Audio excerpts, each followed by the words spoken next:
Doing her own stunts, our first guest gives stars like Tom Cruise, Bruce Willis, and Kiefer Sutherland a run for their money.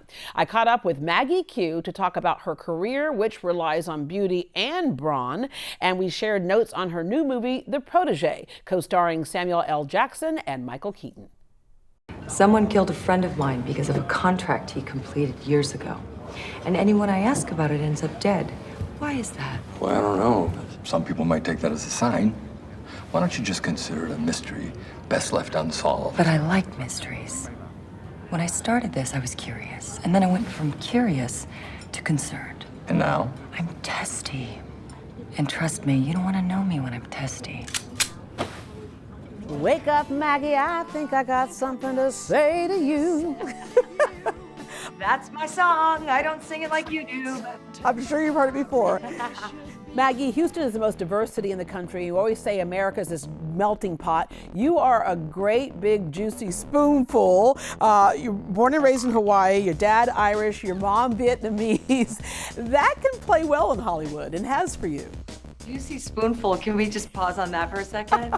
That's a first. Yeah, I mean, you're so right. I'm a mix of all these things. I'm an island girl, I'm Asian, I'm white, I'm this, I'm that, all the things. And I think that, entering the business when I did in Hollywood, it was a little confusing for people, because they couldn't put me in a box because I had all these mixes going on. And so it actually was a challenge in the beginning. I think now I'm sort of coming into my own where I can portray what I want to portray. But in the beginning, it was really tough to get people to see you as different things. They want to see you as one thing, and that's kind of always been the problem. And we're at a different time today.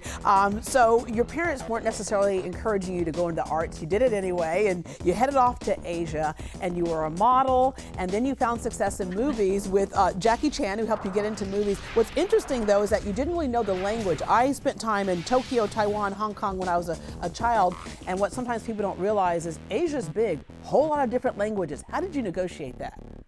Oh, it was so difficult, as you know. I mean, I sort of landed in Tokyo, and it was confusing because there's a lot of Japanese in Hawaii where I grew up. So I knew the culture very well, obviously, but all of a sudden the language was different. Taiwan was different, Hong Kong was different. So, I mean, I felt like a sort of a lost wet dog, in those countries, just sort of wandered around and wide-eyed, not really knowing where my place was, having Asian heritage, but not that Asian, you know what I mean? So it was hard to jump into a culture, learn language, learn everything that's nuanced within cultures to be able to feel like you have a place there. Yeah, so it's tough. Higher skill set for sure.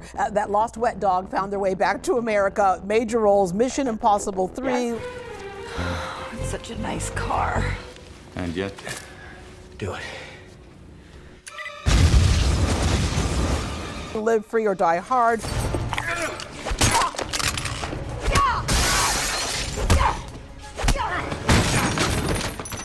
Nikita's really going to assassinate the president of Chad.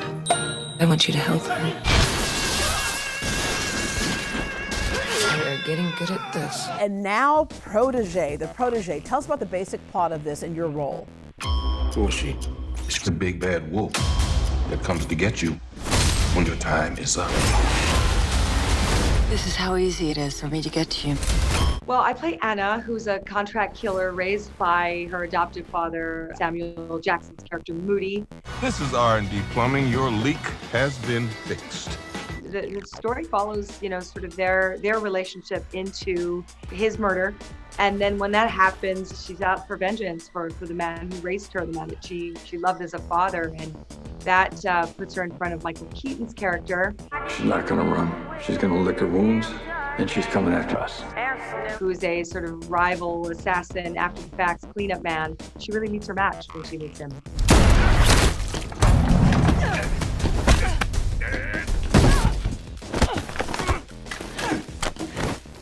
You were adopted by an assassin.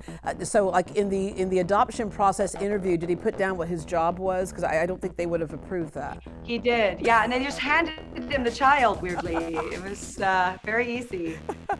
You had said that you didn't really necessarily want to do another action role, but you could not put this script down.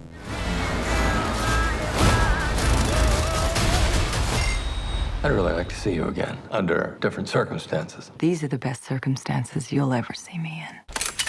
It's true. I mean, I really didn't. I mean, I explicitly said no. I don't even want to hear about it if it comes up. And when my agent did call about this, there were a lot of buts. And what was interesting was that every single one of those buts mattered. You know, it was Richard Flank who wrote the script. His whole goal was to do something very different that we're not seeing in the action genre now. And that was exciting to me. And then Michael was attached, and then everything fell into place. But it was really, these are the right people, and I know they want to make what I want to make. And so let's try and do that together. You keep this up, you're gonna die. I just wanted to end their life. And anyone standing in my way. You are somebody who goes above and beyond to get the job done. You're known for doing your own stunts, but this time a little different. You had recently had surgery.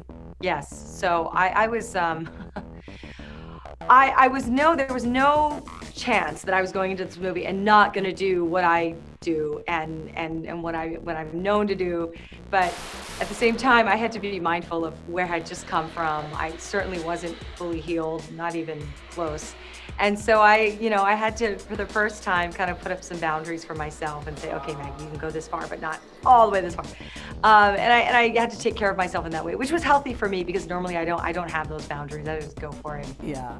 I do it all. That's why we love you. Maggie Q, thank you very much. We look forward to The Protégé. Thank you. Really appreciate it. I'm going to find out who killed my friend. You could be answers, or it'll be the last thing you ever see. You always ask like this? Yeah, I like to have people's attention when I talk. The Protégé is now showing in theaters everywhere. For more information, log on to greatdayhouston.com.